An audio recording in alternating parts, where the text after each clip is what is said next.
Hey, Steve Mayeda here with the 21 Convention Podcast.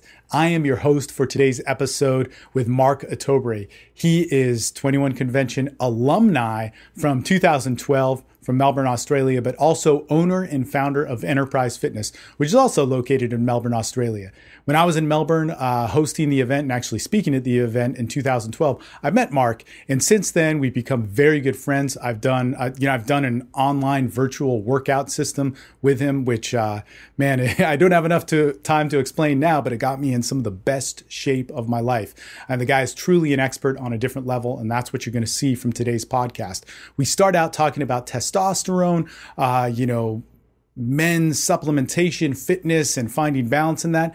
But what it turns into is one of my favorite things about Mark. And what is one of my favorite things about interviewing a lot of the 21 Convention speakers is because it turns into his daily disciplines. It turns into his philosophy of life and the wheel of 7 components that he finds balance in to truly be the greatest expression of himself. It's not just limited to fitness. It goes into, even spirit or mentality, entrepreneurship, his relationships and family life, and how we can become this fluid wheel that can move in the right direction and on the right road in front of us. Now, if you want to get plugged into more of this stuff, go to the21convention.com/event, because in Tampa, Florida, 2014, October 24th, through 26th, myself and 21 other speakers at the top of their fields in everything you could imagine to be the ideal man are going to be revolutionizing your life. You want to get plugged into that. And if you're listening to this on iTunes or Stitcher, and of course watching it on YouTube,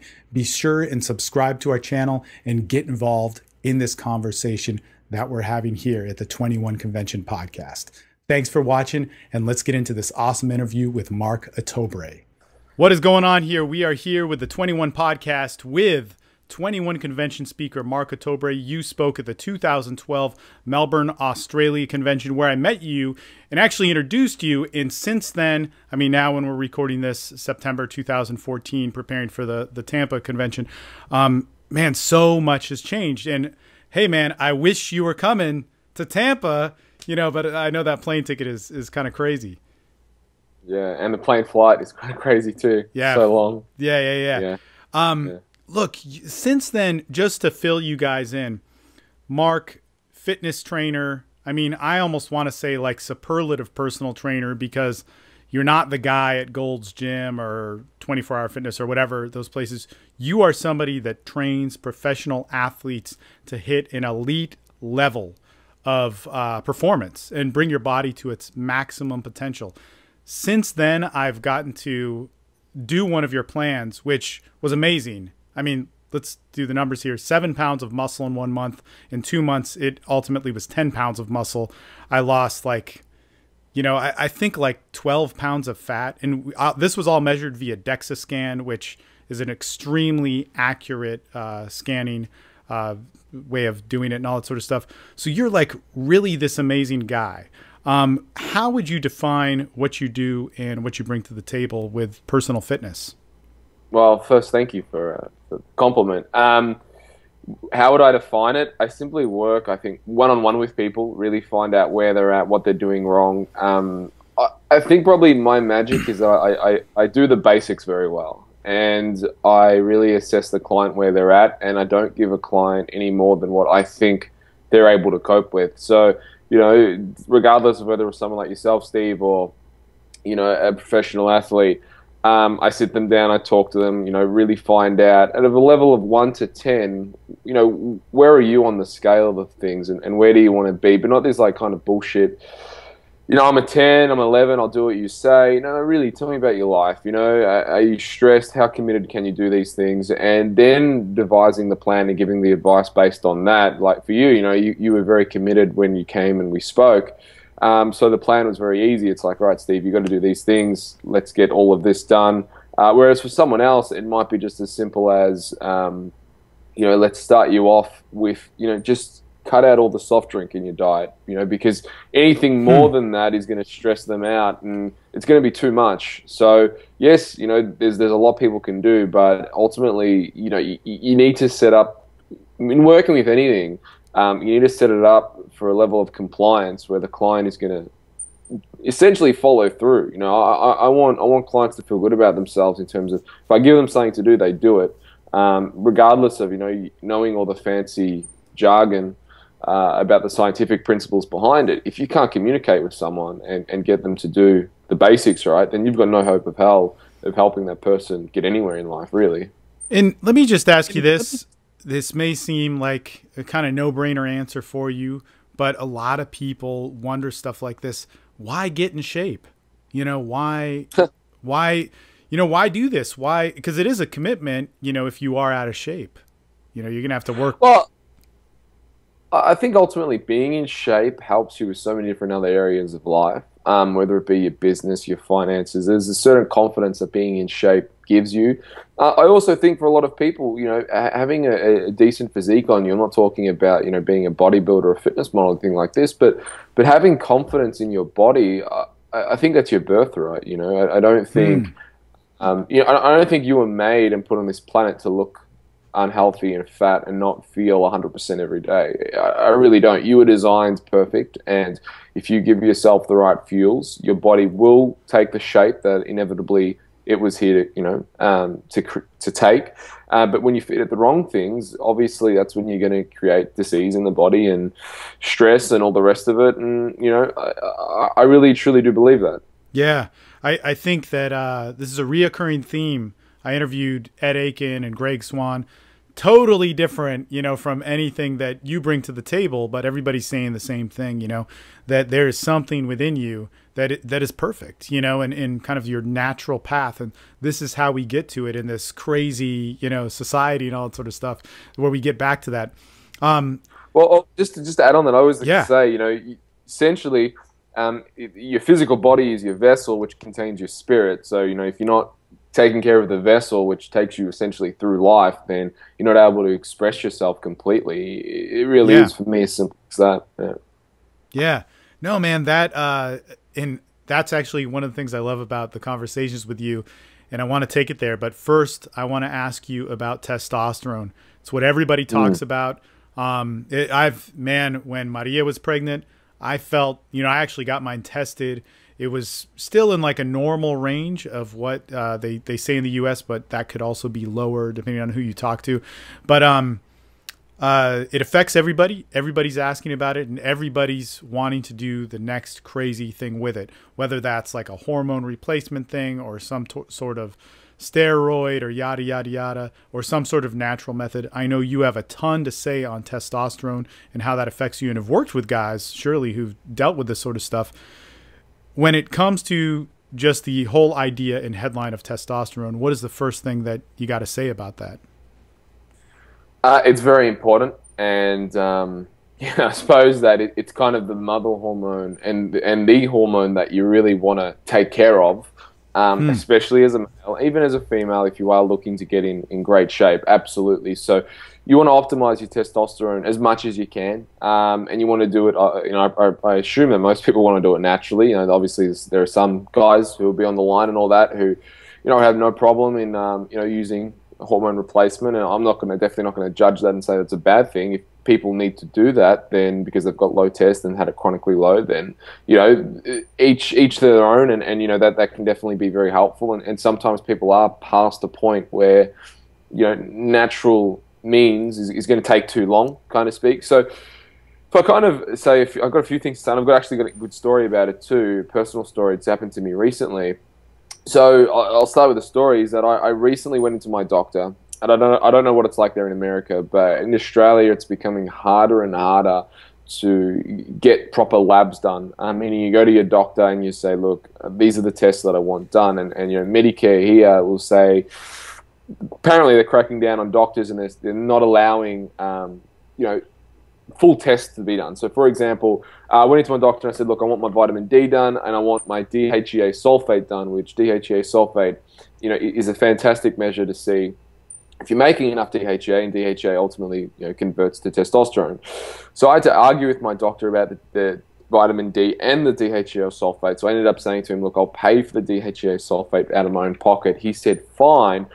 The vitamin D, the way I got that one is I said, he said to me, there's no vitamin D deficiencies. And it's completely absurd because the clients that we see vitamin D, and they're Right. clients who actually look after themselves, right? So the way I ended up getting it is I said to him, I supplement with a lot of vitamin D. He goes, oh, how much? I go, 10,000. And he almost fell out of his chair. He's like, 10,000. Don't you know you're going to get headaches and GI distress and blah, blah, blah, blah, blah. All right, we'll test it. I was like, great. Anyway, my test results came back. And my vitamin D was perfect for a functional range, which was 174, which is good. These are international units, by the way, so for America it's a little different. My DHEA, on the other hand, this is me, someone who does all the right things with supplements, food. Obviously, though, for me, the downside is I do have a very stressful lifestyle, and I've got a lot on my plate, needless to say. So my DHEA came back low, and low in the standard of what they relate low, so it's obviously very low. So I said to him, are you going to recommend me DHEA? And he said, no, it's illegal in Australia. And I go, not if you're a doctor. You can write me a script so I can go to the compounding pharmacy and get some DHEA. And he kind of looked at me like, oh, shit. Is that how it works? I'm a doctor. Are you serious? I can give you DHEA? I'm like, I've heard this is quite common. Doctors can write scripts for DHEA and you go to the compounding pharmacist and away you go. But, yeah, he goes, no. We'll get your testosterone tested, and if that comes back low, I'll just give you testosterone. I'm like, okay. But the funny thing was, like, he wouldn't give me, so he's going to get my testosterone tested and then, whatever. But he said to me as well, he goes, the only person I've seen with low testosterone is 1 out of 10,000 patients I've treated, and he was 70 years old. And in my head, I'm like, I don't want to argue with him too much because I argued with him a lot. I said to him, how the hell, this is what I was thinking, how the hell can you say that you've only had one client when I had to argue with you to get my DHEA sulfate tested, and now that came back low, now you want to get my testosterone tested? Like, it doesn't make any sense. So this is what I'm saying, like, you need to work with someone who is ultimately switched on to these things. But yeah, testosterone, I thought I'd start with that story to show that, quite transparent in the fact that even myself, someone who looks after their health and gets their testing regularly, takes the right supplements, knows what to do. The thing you got to understand, if you kind of think of it as a seesaw, if cortisol goes up, testosterone is going to go down. When cortisol goes up, your immune system, it can hamper gut function is hampered as well. So, this is why testosterone is so important, because it affects so many other things. So you can have someone with a lot of gut issues, and essentially those gut issues are created by lots of stress, which is your cortisol. But then if you get someone's testosterone, all of a sudden the gut issues go away because now the gut's able to heal because you've mitigated cortisol. So with testosterone, I suppose another thing I should touch on, it's not always a case of, let's inject and let's go to, the testosterone therapy straight away. It's really not. The first place I think you really want to begin is looking at cortisol and doing things that lower cortisol. So for me, a surefire way for me to get my testosterone levels back in check and do it relatively fast is simply just go on a holiday. I remember when I was in Rome holidaying around Italy, my sex drive went up probably tenfold. It was kind of like, fuck, I feel like I'm 18 again, and that's just simply because my cortisol went down. I wasn't at my office, I wasn't at my gym where 100 people want something from me every day, getting 60 emails a day. I live a very crazy life, and then on top of that I train. So for me it's I look at those results of testosterone and I expected it. It wasn't like, oh shit, I've got low DHEA, really? No, I knew that was in the works because I have been burning the candle at both ends, and I'm not perfect by any means, and the last thing I'll do is hate to get on a podcast and not be myself. And it showed in my blood results. So for me, I take supplements that manage my cortisol. At least recently, I've been taking a lot more supplements that manage my cortisol, so effectively that my testosterone can kick back up. Yeah, no, man, that's interesting because when Maria was pregnant, my sex drive went way down. So I've always had quite a high one, or at least, from what I've, other people talk about and all that sort of stuff. And for herself, that was there too. But in the pregnancy, a lot of that changed. And what was so crazy for me was the motivation changed. I wanted to work a lot, which was cool. But then physically, man, I almost didn't care, and in heavy on martial arts. I like weightlifting. In fact, you personally got me into weightlifting big time, because I just kind of lifted weights for kind of like strength resistance before, but you really got me motivated to actually, focus on different things and really enjoy it, and seeing the muscle growth. I had almost no interest in those things. So I probably lifted like once a week. A lot of the exercises you had me doing was 5 exercises to 6 exercises in one lifting session. I was doing that once a week. It's just like, and I meant to go more. It's just, it changed something within my chemistry. And about 10 days before the baby was born, went right back up. Man, started to train martial arts again, started to lift more, get more active, naturally started losing weight, losing fat, like tightening up a little without much exercise correlation. So our hormones are pretty nuts. It's interesting how it goes. Now, within all this, I have all these online groups that I run, and a lot of the guys test it out with different supplementation, and even I did myself with different types of ways to up our testosterone. So of course, we always started with diet, eat real food. That's one thing that I think you emphasized a lot different than when I get really into the paleo stuff. And perhaps we should come back down to that. But then also, a lot of us experimented with an experimental, I don't know if you call it a steroid or whatever, but this is also one of the problems with it. When you're messing around with these chemicals, your body is such a chemistry set, you almost don't know what's working and what's not. And I think that's why, to bring it into dialogue with somebody who might have a better opinion than me, who doesn't know shit about it, but we started messing around with stuff, the Osterine, the SARMs 1 and stuff like that, with experimental, steroid that the FDA is trying to approve of. But it was interesting. One of the biggest differences in testosterone increase, and they had it tested with like blood and everything, that this one guy did. Yeah, I didn't do this, but I'm curious to do it now, was he actually did testicular massage. So him stimulating that, it's nothing sexual. Like, I guess you can Google it or whatever. Maybe I'll put a link on the podcast. But he was 55. You may have done this at an earlier age, but he said that was the biggest thing which changed his levels with his testosterone in his blood. So I thought that was an interesting thing. That is interesting. Yeah. I never heard that. It did not sound fun. Like, if you guys are listening to this, like, oh yeah, no. I mean, like, Google it or whatever. It does not. It sounds like a good 15-20 minute daily meditation of like not the most comfortable feeling in the world. But he has numbers to prove it. So he says that was one of the greatest things that he did. When it comes to things like hormonal replacement or steroid, you probably have known people who've dabbled in that in whatever ways. How would you say would be the best way to safely do it? Because as you just said, sometimes, not all doctors are like this, but sometimes they just might not have the experience in that field. So obviously, to let everyone know, I've never used hormone replacement. Obviously I've never had any, like, obviously here I'm not licensed to, recommend it or anything like that.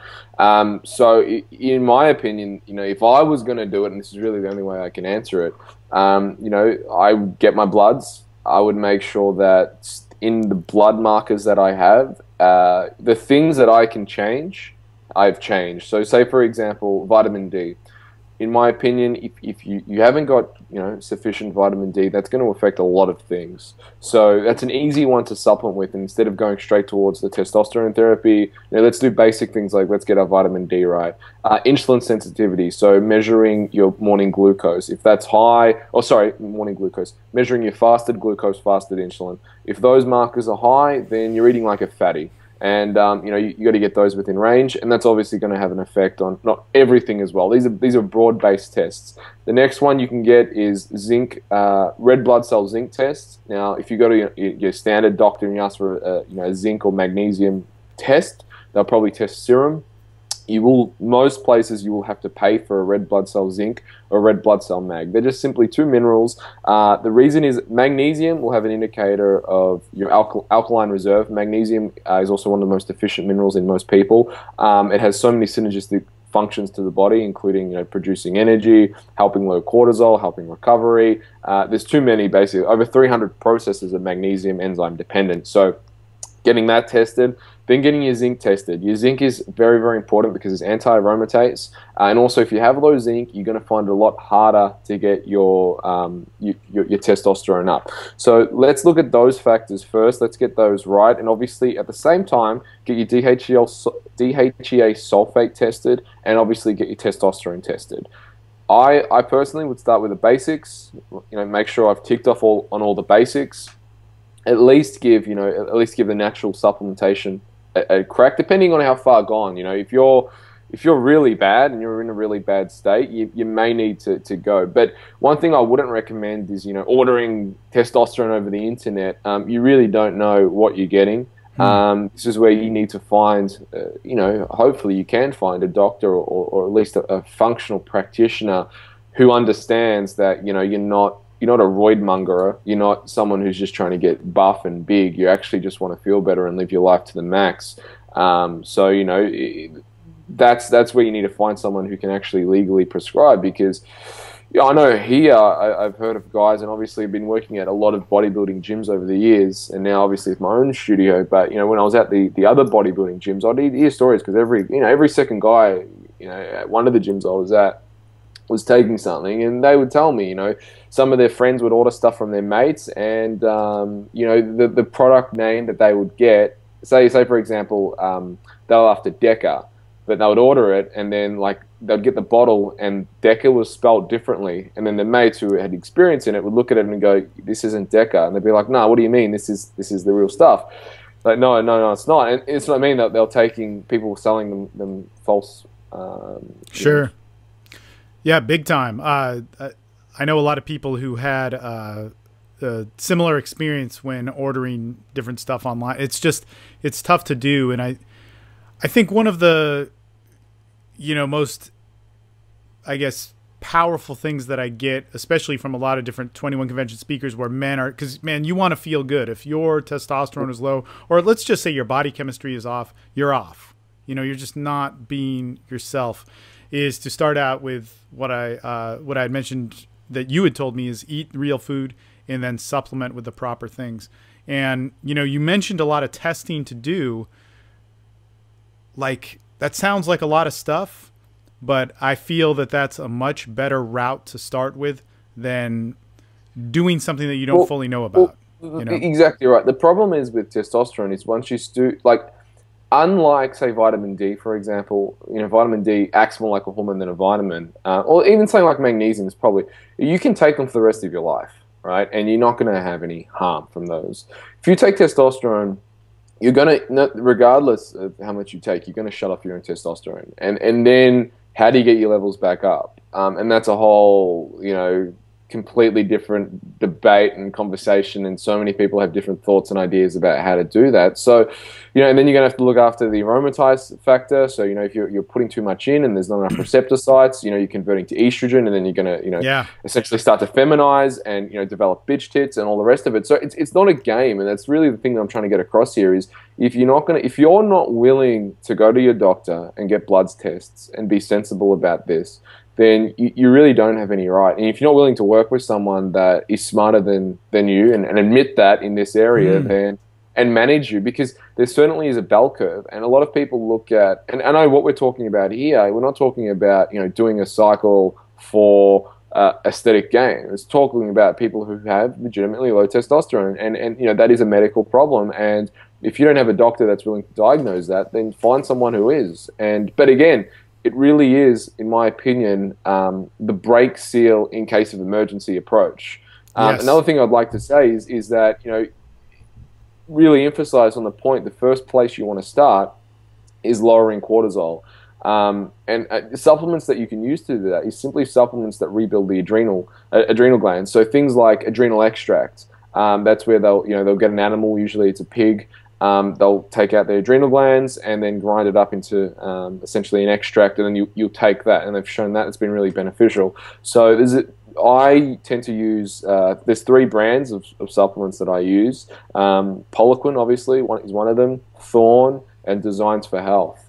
In the Poliquin range specifically, they've got a product called Surge, or what's it called? Adrenal Surge, and that's the extract. Then they have another, and in Thorn they have a product called Corceps or something. That's another very good one. It's the extract again. And they have, in the Poliquin line, they have another product that I really like that's called Allostatic Stamina, and that one is for essentially adrenal support as well. But the basics, you've got to do the basics right. So the basics are, make sure you're on magnesium, zinc, multivitamins. You know, food is so important. Food is a drug. Getting the sugar out of your diet, because, you know, sugar is going to suppress your immune system, testosterone, and all the rest of it. Yeah. No, man, cool stuff. So when it comes to supplements, I know you talked about a few things. You had me personally taking magnesium, zinc, that Poliquin berry, like, antioxidant mix. I forget what it was called. The wellness greens. Yeah. So, and then I forget what else. What I just take now vitamin D. I take some magnesium, some zinc, and just go about my day. At first, when I started taking the magnesium and zinc, definitely noticed the difference. Now it's just like I exist with them. Like, you know, I don't know. And if I miss a day or two, I don't really notice. But what I actually liked about your speech in the Melbourne convention, where I told you, man, this was like one of the most informative speeches I've seen, was your breakdown of what magnesium and zinc, and why zinc is so important for males, and whatever other supplements that, you know, I know you talked about vitamin D, but, you know, magnesium, zinc, anything else like that's really important for a guy to be taking so that he could just be a natural, healthy, functioning human being. Yeah, look, I think zinc is extremely important, and again, testing your zinc is I think very important too. So getting that tested with red blood cell magnesium, red blood cell zinc and red blood cell magnesium, getting them both tested. Again, zinc, if it's low, you're probably gonna have low testosterone as well. Not to say that you can have high zinc and low testosterone, but if you have low zinc, chances are you are going to have low testosterone. So it's wise to get your zinc up first. And you'd be surprised. I know for me personally, I was taking about 150 milligrams, I still do, of zinc a day. And a lot of people might say, shit, 150 milligrams, that's heaps. Yeah, well, I tested my zinc and I was still on the low end. So it's not a case of, you're going to take this zinc and, you know, boom, my levels. And don't get me wrong, this is why we test clients. Some people, they take 75 milligrams of zinc a day, and they're on the high end, actually too high. And you don't want to be too high. Everything has like a bell curve of dosage. So this is where testing really comes in, because if you start taking too much zinc, it's going to deplete your copper. If you deplete your copper, you're going to bruise easy and all the rest of it. So simple, I suppose, kind of bulletproof subs for a lot of guys.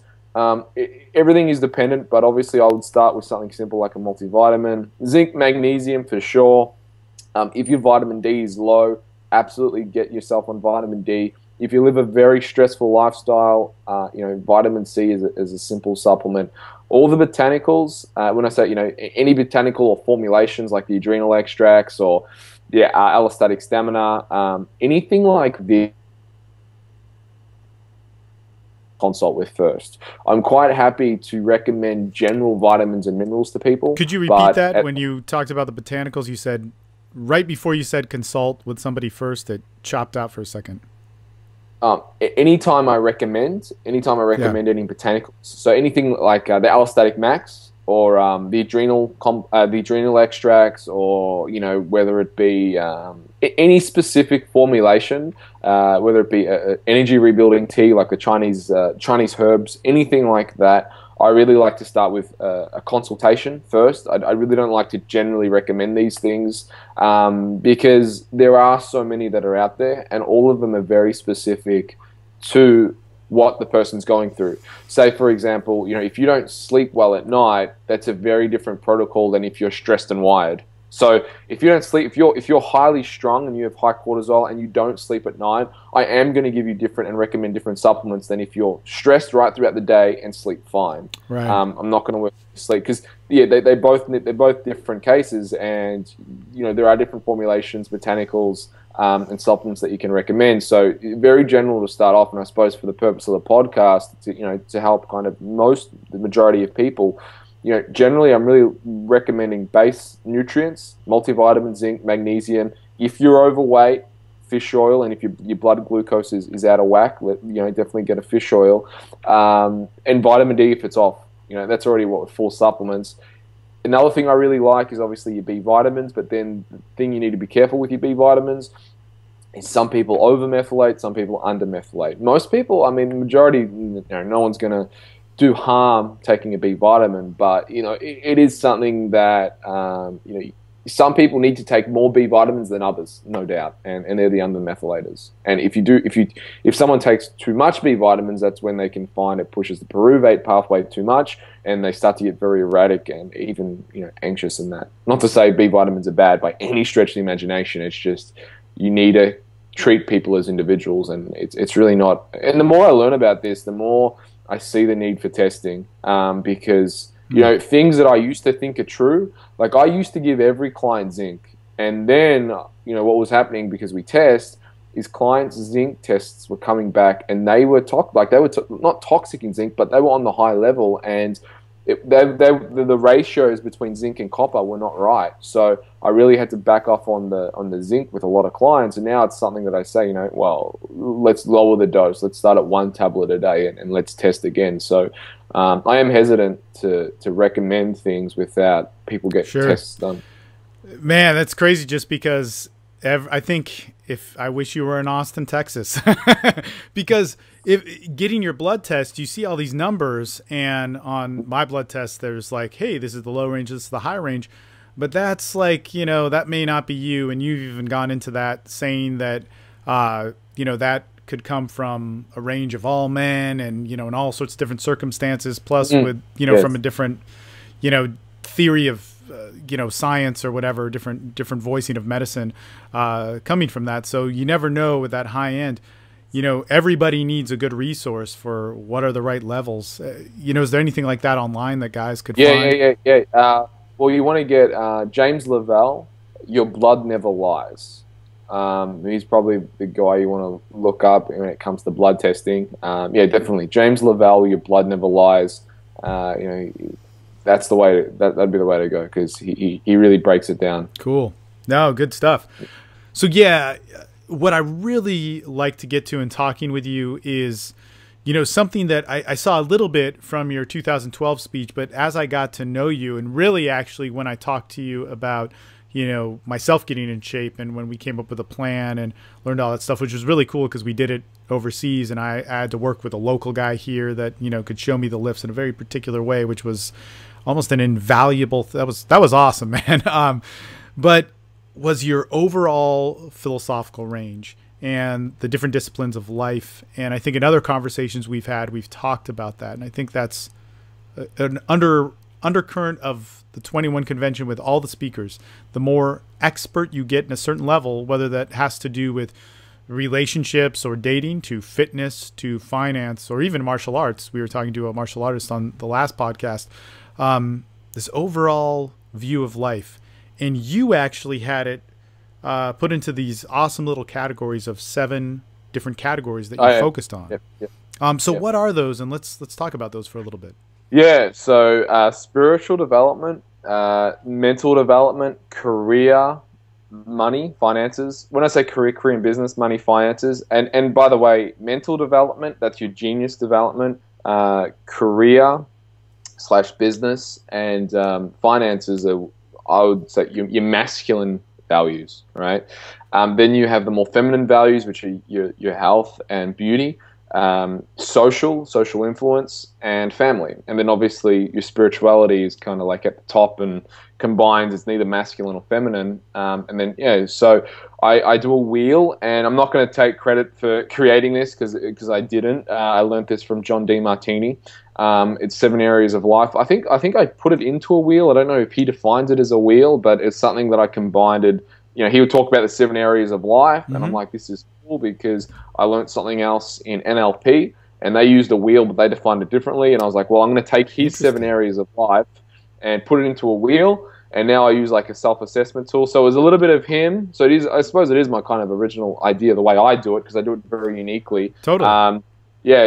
What I do is I do a wheel with people. Then I divide the wheel up. I put the 7 areas of life. I get people to rate themselves out of 1 to 10. So let's say you go, 7, 10, 1, 2, 3, etc.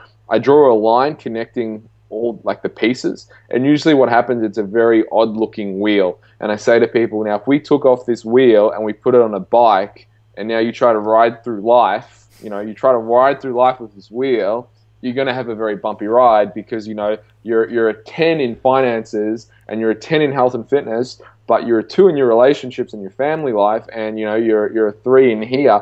It's going to be very bumpy. So for you to make the most progress, I know that, let's say for a lot of guys, business and career is of high value to you, but for you to make more progress in that, you need to actually stop focusing on business and career and start focusing on your family life, start focusing on your social influence, and by doing those things, you're going to actually create a bigger wheel and more of a pie. So something that I routinely do is I use that as an assessment wheel for myself, see where I am in those 7 areas. I rate myself where I am, where I want to be, and establish what the gap is. So let's say, for example, if I say, and I like to use money as an example because it's very clear. If I say in finances, I'm just going to say, I'm a 6. Okay, so I'm a 6 in finances. I assume everyone on the planet wants to be a 10 in every area. You want to be a 10. What is it going to take from you to go from a 6 to a 10? And I say to people, you're not comparing yourself to anyone else but the best version of you. I don't want you to say, well, I'm going to compare my finances to Bill Gates, because really it doesn't matter who you are. You're going to suck if you compare your finances to Bill Gates. And that's not to beat yourself up about. It's just the fact that, Bill Gates has more money than what most people know what to do with, right? So you want to compare yourself to the best version of yourself. What would it take for you today to become a 10? And I get them to start writing. So they might say things like, well, I really got to stop spending money on clothes. I really got to start saving on, okay, well, that's great. You got to start saving your money. How much are you going to save a week? Great. You're going to save $200 a week. What are you going to do right now to implement that? And they start to, whatever. So, right, you're going to open up a savers account and you're going to make it automatic. So this is done. If you did this action, what number would you be now? And they might say, well, that actually would make me an 8. All right, great. What else do we need to do to get you a 10? And I just simply use that formula for every area that we go through. And another thing that I encourage people to do is, as they go through the areas, they have mentors in each area. So, and for some people, the first time they do this, it might be really tough, especially guys. They might go through the wheel and they might say, all right, socially, Steve is a very connected guy. Yep, I'm gonna have him as my mentor in terms of socially.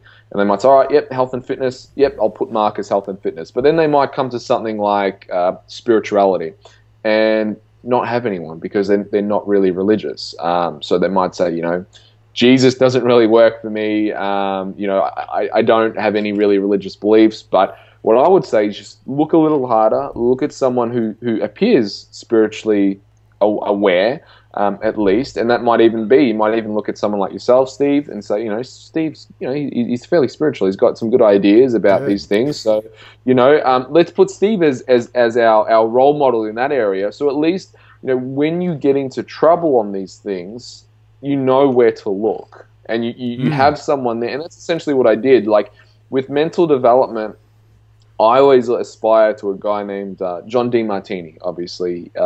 He's very, very just so sharp mentally. If you see him speak, you'll know what I'm talking about. But he's just razor sharp. Doesn't matter the question, the topic, time of day. I remember being at one of his seminars, and it was literally like 9 o'clock at night. He had spoken for 3 days straight. I came up to him. He was reading a book because he sent us to an exercise, and he was reading a book. And he was speed reading the book. And then I came up and asked a question. He was like, boom, in my face, like bang, blah, blah, blah. He told me what the answer was.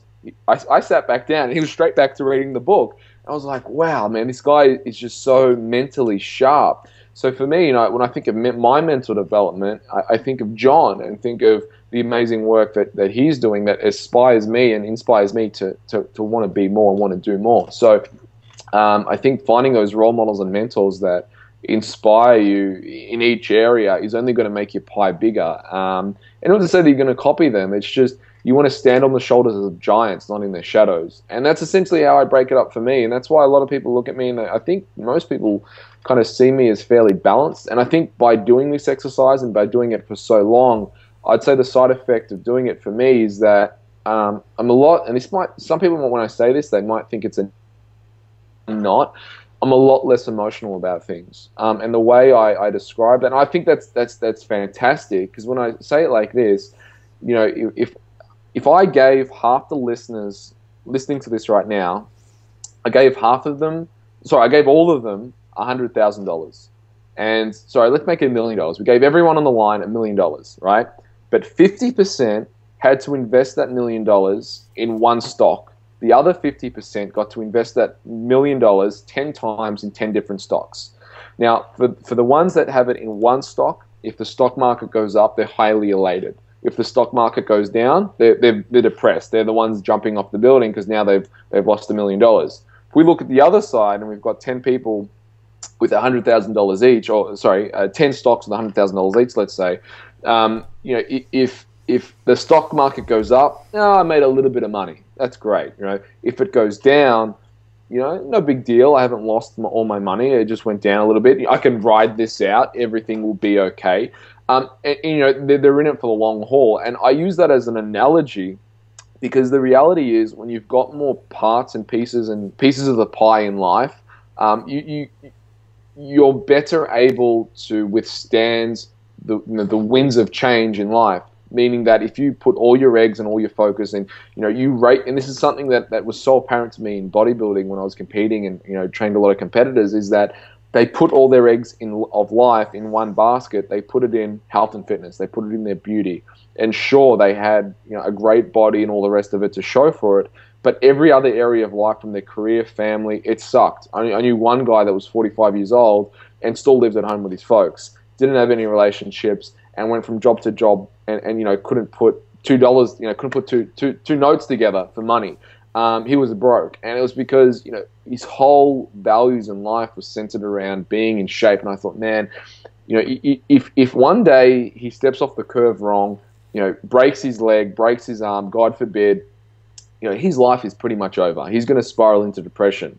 Whereas for me, not to say that would suck for anyone, right. Especially for me who loves to train, but the reality is I'm gonna be able to. I'm more resilient than that. I've got my business to look after. I've got my family. I've got my mental development and career and my spiritual life, and I've got so many other things that if one of those areas doesn't go the way I want, I've still got the other six. That are gonna sustain me through the hard time of, let's say, an injury. So I think as a man particularly, and as a man wanting to attract a high quality partner, a mate, not riffraff as we say in Australia, someone who's gonna be there for you, quite solid, not a floozy. To really do that and become that person, you need to be stable. Men, I think, I heard an analogy that the masculine energy is the pole, and the feminine energy is the stripper that dances around the pole. And to become that, masculine energy, you need to be centered in that. You need to be stable, and the more stable you become, the more the feminine is going to be able to be feminine. But the way to get there, in my opinion, is to stabilize the things that are in your life, and have a plan for everything. Yeah, no, man. I want to talk about this just because you brought something up, and I don't know all the ins and outs of your business, but you had started a business just about 2 years ago, or no, a year and a half ago, right? This is when. So I've pretty much always been. Yeah, I've been always working for myself. Whether I was renting out a facility or previously I was always renting out of a facility, but in 2013 I made the plunge. and I opened up my own space and my own studio. So yeah, it was March 2013 when I moved into the studio that I'm in now. And to do that sort of thing as an entrepreneur, as to make that sort of decision, because it's grown. I mean, I don't know if you see it in this way, but from what I've seen, because every once in a while, every couple months or so, it's like, hey, we have, 4 trainers. And now, I don't know how many you have, but you have much more. But I remember in, I guess, 2013, maybe June, when we were doing our challenge thing, you had 4 trainers. Now you have much more in your clientele base. A team of 15. Team of 15. You have all this unique equipment and all this sort of stuff. And I think really what I'm getting at is, how did you focus on that plan to grow in that sort of way? Because to be honest, you're really living your passion. As you told me years ago, you're like, if I had $1 million, here's what I'd do. I'd open up a gym. Right? I'd have this like great experience of all the things that I wanted to do. And you're actually building to that right now, or technically you do have your own gym, and you're building to this like massive expression of what you are. What changed? What got you to do that? You got married around the same time. Now you're already a father. There's all this stuff happening. Was there a turn that happened, or was this just momentum that moved in a certain direction? No. It was just momentum. To put it like this, I've got a marketing girl now who works for me. I've got 2 assistants essentially. I got my assistant Anna, and she's there on reception every day and does all like the supplement orders and looks after clients processing. And I got another assistant who basically does all like uploading a YouTube, uploading a Facebook, and all that kind of stuff, right? So essentially, one of my assistants said to me, she goes, "Jesus Christ, Mark, how much content do you actually have?" She goes, "You must have been writing since 21." And I said to her, "Yes, that's right. I've been writing since 21. She's like, "Yeah, but this is ridiculous. You've got all these podcasts and art." So what I'm trying to get at is, yes, I achieved a lot last year and even this year, but it has been momentum, but it's been a long time coming. It's been a long time planning. I heard a good friend of mine say once that he didn't become a millionaire like last year. He just recently starting to earn a lot of money. He said, "I didn't have this success last year. I had this success when I was 18, sitting at my computer, earning 2 cents an hour, when no one gave a shit about any of my ideas or what I was doing. I was putting in the effort now. I just reap the rewards now. But if you count all those hours back, that's when it happened." And I really feel that's what's happened for me in recent time, is that I was tilling the soil. Another way to say it is, you never know when the season for reaping is, but you certainly know when the season for sowing is, and that's every single minute of every single day. So you don't know when if you put a podcast up online, or if you write an article, if you do good with a client, you don't know what the repercussions are going to be in that in 6 months, a year, 12 months, 2 years, 5 years from now. I didn't know, but I was planning the whole time and making sure that all of these things, working on my wheel, getting it clear in my head of how I wanted things to work. And once it was clear in my head, you know what? It was kind of easy. It was actually really easy. It was like, okay, so yeah, we're doing this now. And I had already made the decision. I'd already become the person who was running a business. I already became a person who was managing a team of 15. So, when that team manifested itself, it wasn't like, oh shit, now I've got to manage a team of 15. No, in my head, I was already managing a team of 15. So, you got to step into that person and become that person who ultimately, has that life. So yeah, I would say just a mixture of momentum and really, truly believing and experiencing and becoming one with what your goal actually is. And so for you, I mean, like the 21 convention, and really the main message is everything is to be the ideal man as much as possible. Where do you see masculinity today? What is that ideal man today? What is the ideal man and where is masculinity today? Yeah. I think that they're 2 different things. Start with the first one. Where is masculinity today? Or what is it? I think it's in where is it today? I think collectively as a society, I'd say it's probably in a worse place than it was a couple of years ago. Just from, I suppose things on Facebook, people kind of disappoint me a little bit, things that men do and say, and I just think there's this culture of trying to dumb down men or make men less manly, I suppose, and it's guilt for sexuality, and I'm talking obviously mainstream media here. Things like imposed guilt of sexuality, and let's be feminists and this, and I don't know. It's in an interesting way, and I think you're probably more qualified to speak on the topic than I am. But I don't know if I'm more qualified, but I'll have more to say. yeah, so. But I suppose, what are your thoughts on it? Hey. Yeah, I mean, I think that there's no rules for sexuality, and even imposing an identity of masculinity or imposing an identity on femininity on anybody is not right. But you can actually say, well, look, we see men do this, we see women do that. And if there is a definition, in fact, I forget what you were talking about, but somehow we talk about this a lot, like in all the podcasts and everything that I do and everything that I'm involved in. You look for your ideal. You have that there, and then you go and live life. Life, you kind of wind around or whatever. You do all this crazy stuff, but every once in a while, you got to look up to that ideal and say, am I moving in that direction?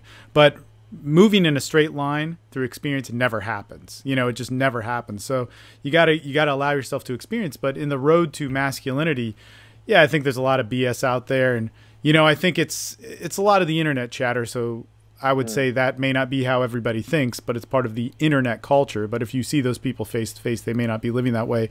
But the sad thing is for things that people don't talk a lot about, like things like sex and violence. I just did this thing with Ed Aiken, a podcast with Ed Aiken, who is 21 convention speaker, but he did stateside in 2012, and he's going to be the 2014 one. We were talking a lot about violence. Nobody talks about violence. Guess what? Nobody talks about sex. So then there's men, coming into these feelings of anger, which happens, and women too, coming into these feelings of anger, coming into these feelings of rage, coming into these realities of life that happen, and then we're supposed to act a certain way.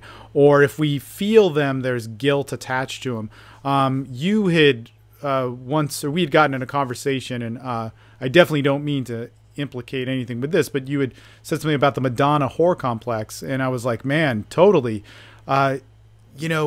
If somebody gets sexually aroused for some reason, that happens. That's what a human being does. And sometimes that, when you're in that mindset in that state of sexuality, and you do something that you wouldn't do socially. You wouldn't do when we're sitting here talking. I have a completely different brain, completely different hormones. I'm thinking in a different way. And the same thing actually happens in violence. And we were talking about this with PTSD with Ed, is it's on the rise. And it's on the rise because guys don't know how to deflate. Guys don't know how to talk about it. There's no outlet to talk about it. You go to war and you keep those thoughts private, You don't have this decompression, forum to talk about it the day that it happened. And so we've moved into this culture where we're uncomfortable talking about things which were very normal and natural for us to do, sex as well, and we turned it into a trauma, and then we have a relationship to it through porn. Basically, with violence and sex, it's porn. It's this exaggeration that gives us a point of reality to it. That's our ideal. That's what we're looking up to, and not our experience. And I'd even go so far to say is you can't blame that shit. You can't blame violent movies. You can't blame pornography. What's that going to do? In fact, I'd say personally for myself, I learned nothing that helped me from guys in the seduction community about sexual health, and learned it from former porn people or people that came out of the porn industry that, ended up doing something with their life, because I could relate with them. But enough about me, but those are my opinions on it. But anyway, that's what I was actually trying to say there. That's what okay. Good. Well said, dude. Good. Listen to former porn people or the dinosaurs of the porn industry, and then you'll be good. That's the way to do it. Hey. Yeah, it's interesting though. Our identity of man. It's an icon, and it's not an experience, and it's such a bummer. In what I get, whether it is I'm talking to a guy like James Marshall or, Keith Norris, another 20, or Skylar Tanner, another fitness speaker, and we're talking about masculinity, everybody seems to notice there's something off. There's something not right, and it's like, how do we get back to it? And every single one of those people In fact, kind of like what I hear from you, including yourself, is there's no specific definition, there's no set way, but there's this conversation that we can get into. And I think that's what the whole podcast is trying to serve. Yeah. Of how to get into masculinity. That's exactly what I think you hit the nail on the head there. I just didn't have the words and haven't, I suppose, been asked that question before. But that's exactly right. I'd say that in what I can see, and I can't really put it into words, but yeah, there's definitely something off. Maybe for lack of a better way to put it, I think it's lack of real leadership, real examples. And I think, yeah, the icon of, the Arnold Schwarzenegger movie, let's kill some people and get some babes and then life is hunky-dory. That's an image portrayed by an actor, and that's not even him himself. If you look at the man himself, you realize he's a man with flaws, like any man. Right. And that's really, it's not the Hollywood BS of masculinity. Masculinity is a lot more than just, killing people, being violent, and getting babes. It encompasses everything, really. So, man, let me ask you this. You're somebody that's achieved a lot of success, family, life, your relationship, your business. When we see a lot of people in the dating industry, which I'm heavy in, there's not a lot of people with that kind of success. How did you get there? Was it just something that you went along the way and found, or was it something that you really had to work at in terms of your overall success? Yeah, it's definitely something I had to overall work at. Look, this isn't easy for me to say, but I've been committed to what I've wanted to develop in life. And sometimes that has meant I've had to shed a lot of, like a tree sheds branches, I've had to shed a lot of layers in my life. So whether it be relationships, people, ideas, events, attitudes, beliefs, I've had to let them go. And that hasn't always been, the easiest thing to do, especially when it comes to your own beliefs, what you actually believe about yourself. That's probably... people think, oh yeah, it's hard getting rid of people in your life, but no, saying goodbye to someone, I think, is actually quite easy in comparison to letting go of your own beliefs and identities about who you are, and letting go of those things to enable something bigger and better. And that's probably been one of the biggest things, if I really reflect, that I've had to do on the way to get where I am today, is that you want to wake up in the morning, and especially in the bodybuilding and fitness industry, you want to define yourself as something, and you want to be someone, and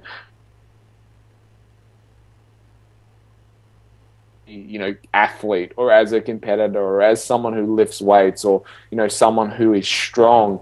But at the end of the day, like, what if we took all of that away from you? What are you then? Who the hell are you? What are you going to do with all of that now? What happens if you couldn't lift again? So it really kind of puts the mirror up, and it will make you very uncomfortable. I know it's definitely made me, but working through those things and being okay, and I think it makes you more of a resilient person in doing that. But look, it's taken me a lot of time, a lot of hard work, a lot of discipline and focus at working at one thing, and really being committed to that. And I think, you never want to set a goal that's not according to your values. So you can either set your goals according to your values, or your values according to your goals. But if you don't do one of those, you're not going to have the success. So, and this is the thing that I think a lot of men get caught up in, is they look at someone like yourself, Steve, and they're like, wow, Steve is really successful with relationships. He's basically he's fucked a lot of girls, let's say, right? I want to be like that, right? Yeah. And the reality is, if I said if I said, hey Steve, I want to be like you, I want to fuck a lot of girls, right? At 21, well, I can say that, but that's not actually what I wanted. Totally. What I wanted was business success. So that's what I worked at. And then I can look at you and say, I'm a failure. Steve is so much more successful than me. He's been with all these women. I haven't been with that many women. I'm such a failure in life. I'm not successful. I need to be more like Steve. And then what I've done is I've actually given a piece of me up to you. Yeah. But not saying I put you above me, and now I'm injecting your values into me. And it's to no, I suppose, disrespect to you, but it's just the fact that you and I are like flavors of ice cream. I'm vanilla, let's say, and you're chocolate. And some people are going to like vanilla. Some people are going to like chocolate. You're not wrong for liking vanilla. Man, I heard this. This actually came from a marketing guy that I really, really liked, because there's, you know, just like in the health and fitness industry and the dating industry and whatever, self-help industry, there's a lot of BS. But there's this one marketing guy that's excellent. And he was saying something that resonated so much, and something that you say, something that I say, and something that a lot of these great thinkers are saying, is he says, there's only one of you, you know, don't worry about being anybody else. And if you learn to express that, then the brand is you. If you try and do it with anybody else, it's, you know, it then becomes this other thing, and you immediately limit yourself. Where I noticed that with you and weightlifting, and this really came as like kind of a snap in my head as I was working the diet and the exercise plan, as I started to get in shape and feel my body change, I was like, oh, you know what? I have a different shape, and my limbs are a different length and whatever than so-and-so or these images. I'm just becoming myself, and I like it. But it took me that pursuit of the want, you know, of like, well, hey, I want to get in shape and look ripped and all this sort of stuff, to go like, oh, okay. Yeah, you know, I'm never going to be taller. I'm never going to be whatever. You know, I gain weight in different areas than other people and all that sort of stuff. That relationship with my body was so personal, and that's actually what gave me the confidence of image and masculinity. Now, the want, whether that's laying a bunch of chicks, winning, getting $1 million, or getting a bunch of muscles, that put me on the path of, you know, what I really needed to see. But I really got that actually from, you know, doing your plan. It was like, oh man, yeah, I can chill out, you know? It's like, it's like, I'm just going to be myself. You know, I'm no longer searching for an image. But check this out. If I'm in dysfunction, right? If I'm fat, if my body's if I'm not feeling my best, what else can I search for? An image. And it's because I'm not myself. And so through that momentum, what you were talking about, you know, man, that freaking momentum of lifestyle from 21, you're writing articles and doing stuff and living your passion, and may not getting paid for it or whatever, but you're building a foundation. And I think that's so important for men to know. I mean, you're a living emblem of it, to see the success of your business. I haven't had success like that. That's cool, man. You have a brick and mortar business that in a, you know, year and a half time really moved into something. But that's because that momentum, that foundation was there, because you were yourself and you believed in something that you believed in, that didn't necessarily come to fruition right away, but when the opportunity arose, it was there. When people are only going for that result and that image, and you know, I'll even say this is kind of like non-21 convention-esque, but when we get into that biohacking mentality, you know, and I'll tell you, this is one thing I want to bring up, and I know we're really short on time, man, but you know, I work like crazy. I'm like you. I work like crazy. I love what I do. But is that really my value, or is that my value in the cultural image? And I really started to do this when I was like, man, I don't have time to work out. Okay, for 2 minutes, I'm going to blast it. I'm at 2 to 5 minutes, I'm going to go crazy. I'm going to work out really hard. I'm going to push my body, and then I'm going to go back to work. And then 2 hours, 3 hours later, when I have a break, I'm going to go 5 minutes hard. And that may be effective. You know, there may be science, I don't know, but you know, like some of the biohacking guys are like, this is the thing. That's not what I do when I respect my body. You know, when I respect my body and make it a priority, I do things a little bit different. That's what I do when my values, you know, when my wheel is lopsided, as you say.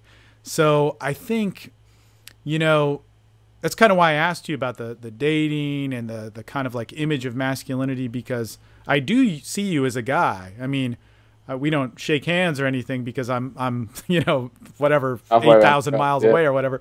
But, you know, I see you as a really well-rounded guy, and you've progressed in some really awesome areas. And so that identity of a man, it's, I think, something that people could take a piece from and take a bite into it and, you know, put that into their psyche. I think would be a good thing.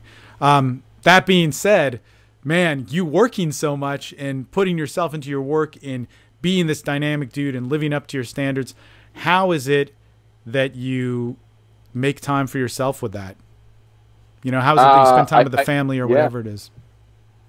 So I have an extremely tight schedule.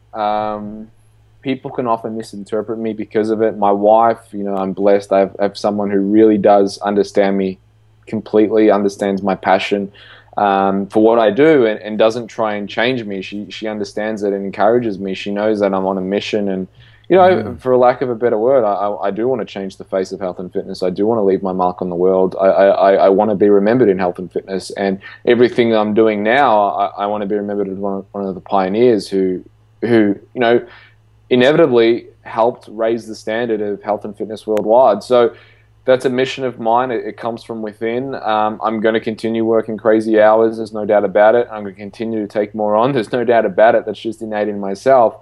How do I manage it? You know, I pay myself first with finances, and I pay myself first with energy. So, you know, first thing in the morning before anyone can get at me or hack at me, that's when I train. So, you know, I train before I see clients. I don't see any clients before, you know, 10 a.m. And I train at 8 o'clock basically every morning on my training days, or I make a time with one of my trainers and I say to them, hey, look, you know, we're training together today at this time. If anyone asks me for anything, you need to tell them that get away because I'm training and you're going to keep me on track. So, you know, I sometimes do it that way, but that's one way. With family, you know, Sundays is kind of the family day, and every minute I'm at home, you know, it's a balance between, you know, making sure, you know, my baby feels my love. I, you know, hold my baby all the time and make sure he feels my love and all that. Make sure my wife feels my love and all that. But yeah, like there's sometimes I come home and like this week has been crazy. You know, I'm running another 2 courses at the end of the year, and you know, things have been quite crazy this week, getting a video up and done. There's things that have to be done, and my wife understands that it's not always like that, but some weeks are tougher than others. Some weeks that, you know what, I'm going to bed at 12 o'clock. Why? Not because I want to, but because this shit, you know, especially around tax time and things like that, this shit needs to be done, and it needs to be done now, especially when there's comps on. So again, you need to ride through that. I think you need to have someone there who understands that and, you know, isn't trying to compete for love, so to speak, like wants to encourage you to do the best you can. But yeah, there isn't a one thing. It's just don't take the piss. I remember I had one guy, he said to me, you know, I go, how do you go with all your family and stuff? And he said, you know, simple, I just don't take the piss. You know, when I'm working, I'm working. When I'm at home, that's it, you know. And I mean, even things like we go to lunch or breakfast, I don't take my phone with me. You know, it's not there. So I'm this hour I'm with my wife, I'm with my baby. I'm not, you know, try and call me. I'm not here. But when I'm working, I'm working. And one last thing, there's actually a lot of stuff I still want to ask you, and I'm going, man, I should ask you more about specifics of health and fitness performance. But you can do a number 2. Yeah. Oh, definitely. You're always going to be on here. But you just won a gold medal, or were part of a gold medal team. Tell us about that. Yeah. Well, basically, ever since I opened up, it's basically a certification that I'm pretty proud to be a part of. It's the Poliquin International Certification Program. They've got levels 1 to 5. The reason why I like the program so much is because to be certified at the highest level, or, you know, the kind of final exam kind of thing, is you need to have trained an Olympic or Commonwealth Games or world title holder. You need to have trained someone who has achieved significant success in their sport. So recently, I've been, actually not recently, for a while, I've been working with a boxer, Andrew Maloney, as his strength coach. Obviously, I don't, you know, his actual trainer is Brian Butler from East End Boxing, but I've been Andrew's strength coach for a while, and you know, been training him up, getting him strong. You know, the thing with boxers is that they're all scared to put on size, especially I suppose not the boxers themselves, but the trainers, right? Now, here's a guy who's 52 kilos, probably the most extreme example that, you know, can't put on any weight, but need to get him stronger. He went into strength testing at the Australian Institute of Sport. He tested what the 81 kilo boxers for strength, that's the level that he tested at. So, you know, he was punching, basically what I'm saying is his punching power was at the 81 kilo boxers level. So at 52 kilos. So he obviously went on, he won Commonwealth Games gold just recently in Glasgow. So that got me over the line basically to get my PACP level 5, which is, you know, the highest certification, the program you can get. So I'm pretty happy with that. I've been working, I said ever since I opened up my level 1, I was like, yeah, I need this level 5. That's what that's what I want. That's some high stuff. I mean, like the Polican stuff. I mean, you actually opened the door to it for me, but I mean, the guy, who else has 17 gold medals? Or 17 medals, you know, if that's how many he has. But I mean, the guy is like, he's a wild man. He's definitely a wild man, but he's one of the few guys that can back it up with those results. And so that's a huge achievement. Look, huge achievement. To give him a little bit of, I suppose, a compliment, is I've never really seen a training system that is just the principles are very sound, and you know, you do it, it works, people get stronger. It's just a great system for training athletes and general population, I suppose. It really is a good system. So for a guy like a boxer, how much does he lift a week? Now he's lifting 4 times a week with me. Wow. Yeah, but coming up to because he's going to have his professional debut on actually a very big fight card. We're going to back it off probably 3 days a week as it gets a bit closer. But I said to him, look, I'm not trying to get you. Basically, he already is at a very good level because he's been working with me for a while. But I actually remember when you started, the boxing gym put up a video introducing you. Yeah, I saw it. Yeah, I suppose I want to keep him at 4 days for a little while. I want to see his bench press get up to, because I use what's called indicator lifts. Indicator lifts are essentially what is, you know, if you're going to box, what is a lift that you can do with me that is going to indicate your punching power. So for that, I use an inclined barbell bench press and I use an external rotation. So with the dumbbell, obviously. So I want to get his bench press up to 85 kilos. At the moment, it's at 65, which again, on a flat bench of the RAS, he benched 70 kilos for 3 reps. The closest in his weight class was 55 kilos. Wow. The 81 kilo boxers were benching 70 for 3 reps. So, you know, he was well ahead. I'd like to see his bench press up at about 85. As I said to him, if he's at 85, bench pressing 85, there's, you know, that's a serious punching power that a 52 kilo boxer is going to have. So, yeah, I'm going to keep him training quite a lot until we get close or hit that. And then, I said to him, then we can back off and do other things. But I really want to get that strength up. Yeah, that would be perhaps for next time, talk about the differences between lifting and for physique, for you know, power, and then for fighting or something like that, because they're very different exercises all around. And I think it's one of those things that people don't know, so then they just go, I'm gonna do whatever, you know, and then they get hurt or whatever. I got a quick question. How many medals does Derek Woodsky have, or Luke?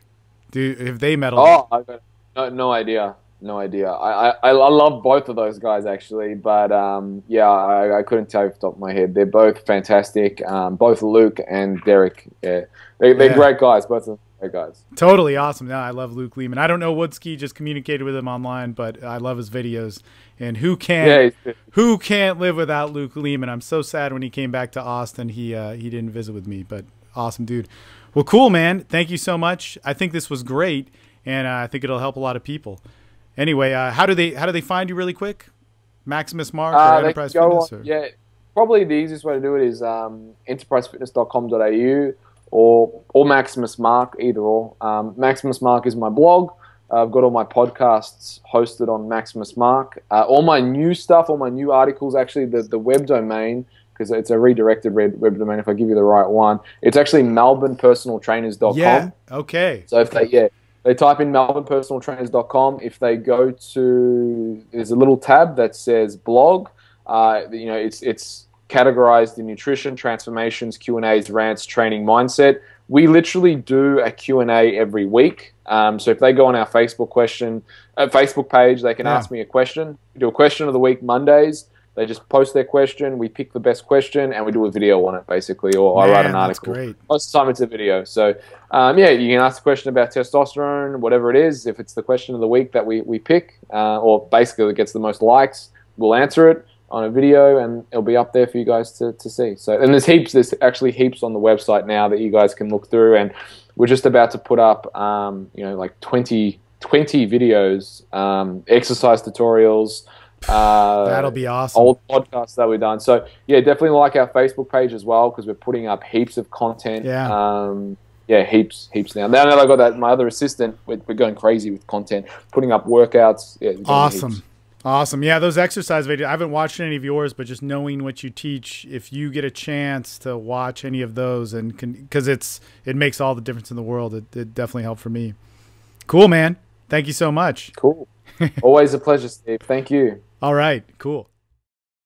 Thank you so much for watching. I am Steve Mayeda, once again, signing off with you guys. If you're watching this on YouTube, man, drop a comment down below. Give us a thumbs up if you liked it, and subscribe to our channel. If you're listening to it on iTunes, make sure you subscribe to us, or Stitcher. Give us a thumbs up, give us some stars, write a written review, and really get involved in this dialogue. You can find me on good old-fashioned social media at Steve Mayeda.